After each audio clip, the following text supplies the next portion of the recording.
Assalamualaikum warahmatullahi wabarakatuh. Perkenalkan, nama saya Hairunisa Lutfiani dengan NIM 12540100129 dari program studi Bimbingan Konseling Islam Fakultas Dakwah dan Komunikasi UIN Sunan Gunung Jati Bandung. Pada video ini saya akan menjawab soal ujian akhir semester mata kuliah Ilmu Komunikasi yang diampu oleh Bapak Dr. Haji Cecep Suryana, MSI. Ilmu komunikasi awalnya berasal dari retorika. Retorika terkenal pada zaman Socrates. Pernyataan tersebut benar. Ilmu komunikasi berasal dari kajian retorika, yaitu seni berbicara dan menyampaikan pesan secara efektif. Retorika ini muncul pada zaman Socrates di Yunani kuno. Pada masa itu, kemampuan berbicara di depan umum dianggap sangatlah penting, terutama dalam kegiatan politik, hukum, dan pendidikan.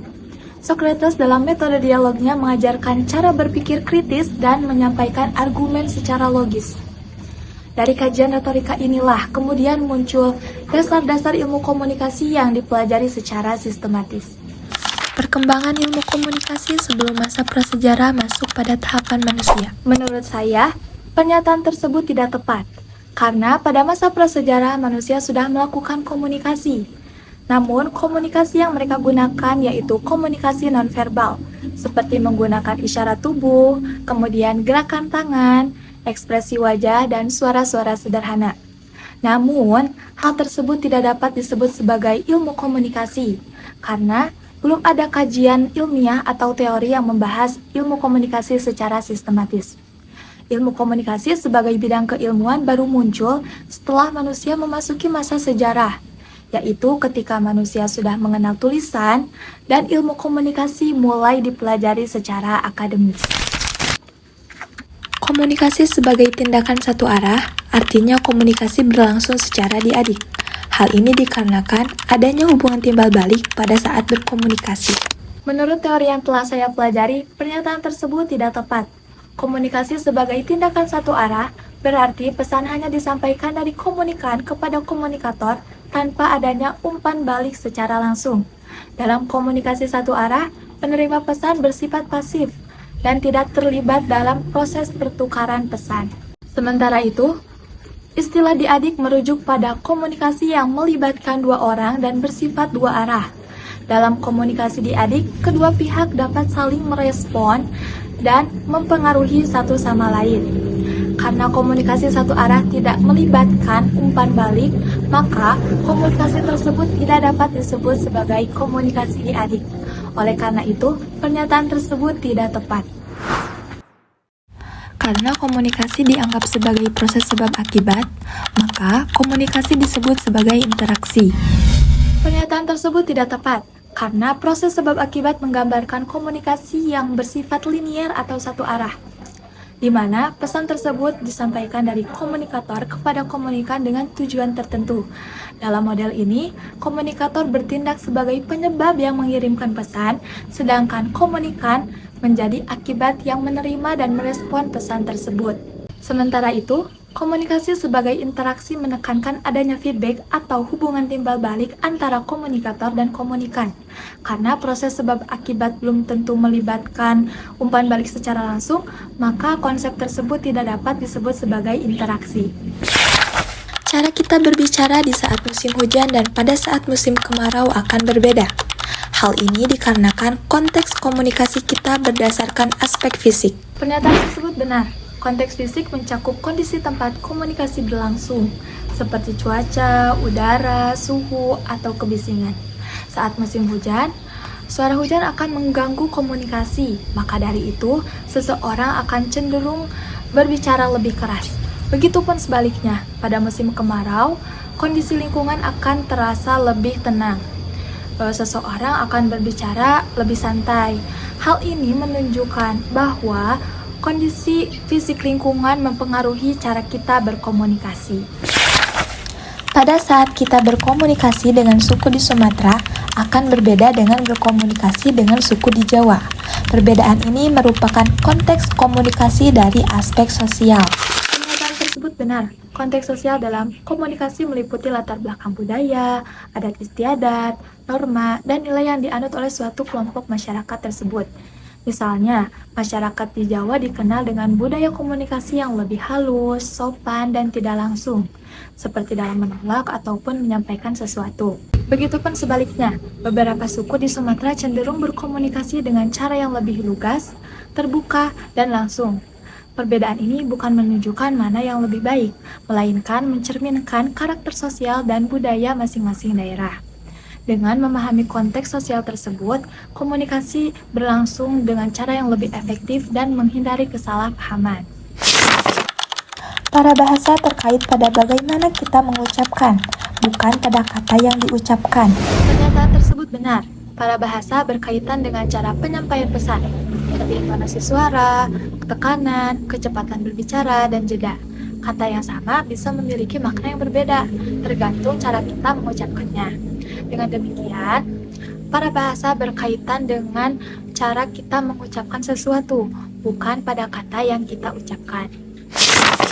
Tidak berarti bahwa semua perilaku adalah komunikasi. Namun, komunikasi terjadi bila seseorang memberi makna pada perilaku orang lain atau perilakunya sendiri. Pernyataan tersebut benar. Tidak semua perilaku manusia bisa disebutkan sebagai komunikasi. Suatu perilaku baru bisa dikatakan sebagai komunikasi apabila perilaku tersebut diberi makna, baik oleh orang lain maupun diri sendiri. Artinya, komunikasi terjadi ketika suatu tindakan ditafsirkan dan dipahami sebagai suatu pesan. Misalnya, seseorang berjalan tanpa sengaja, itu tidak termasuk sebagai komunikasi. Namun, ketika seseorang tersenyum, mengangguk, dan melambaikan tangan, kemudian tindakan tersebut dimaknai oleh orang lain, maka itulah yang disebut sebagai komunikasi. Dengan kata lain, unsur menjadi makna penting dalam proses komunikasi. Kemampuan manusia berbahasa yang membedakannya dengan hewan merupakan akibat perkembangan otak manusia. Pernyataan tersebut benar. Kemampuan berbahasa merupakan ciri utama yang membedakan manusia dari hewan. Hal ini terjadi karena perkembangan otak manusia yang lebih kompleks, terutama pada bagian yang berkaitan dengan bahasa dan proses berpikir. Dengan bahasa, manusia mampu menyampaikan ide, perasaan, gagasan yang terstruktur, dan simbol yang memiliki makna. Sebaliknya, hewan hanya memiliki sistem komunikasi yang sederhana, yang bersifat naluriah, dan tidak berkembang seperti bahasa manusia. Semakin besar minat seseorang terhadap objek, semakin besarlah pupil matanya. Hal ini membuktikan tatapan mata merupakan komunikasi nonverbal. Pernyataan tersebut benar. Perubahan ukuran pupil mata dapat menunjukkan minat atau ketertarikan seseorang terhadap suatu objek. Semakin besar minat atau ketertarikan seseorang, maka pupil mata cenderung akan melebar tanpa disadari. Hal ini menunjukkan bahwa tatapan mata atau perubahan pada mata merupakan komunikasi nonverbal, karena dapat menyampaikan perasaan atau minat terhadap sesuatu tanpa menggunakan kata-kata. Narasi tentang perjuangan ayah dalam memimpin keluarga. Saya adalah sosok pemimpin dalam keluarga yang tidak banyak bicara, namun menunjukkan tanggung jawabnya melalui tindakan nyata. Ayah saya adalah seseorang yang telah menyelesaikan masa pengabdiannya di dunia kerja. Walaupun kini sudah tidak berkontribusi di dunia kerja, namun peran ayah saya dalam keluarga sebagai sosok pemimpin tidak akan pernah berhenti. Justru setelah ayah saya pensiun, beliau lebih banyak menghabiskan waktu untuk keluarga. Selama bertahun-tahun bekerja, ayah mencurahkan pikiran dan tenaganya demi memenuhi kebutuhan keluarga. Tidak jarang, ayah mengorbankan waktu istirahat, kebersamaan, demi memastikan kehidupan keluarga berjalan dengan baik. Pensiun bukanlah akhir dari perjuangan, namun fase baru dalam kehidupan ayah untuk berkontribusi dengan cara yang lebih sederhana namun bermakna. Perjuangan ayah saya dalam memimpin keluarga sangatlah besar dan sulit diungkapkan dengan kata-kata.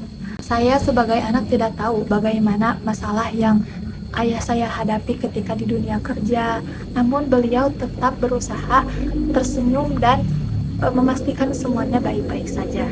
Di masa pensiun, ayah saya lebih menjalani hidup dengan tenang dan bermanfaat, seperti lebih banyak berolahraga, membereskan rumah, dan hal-hal yang bermanfaat lainnya.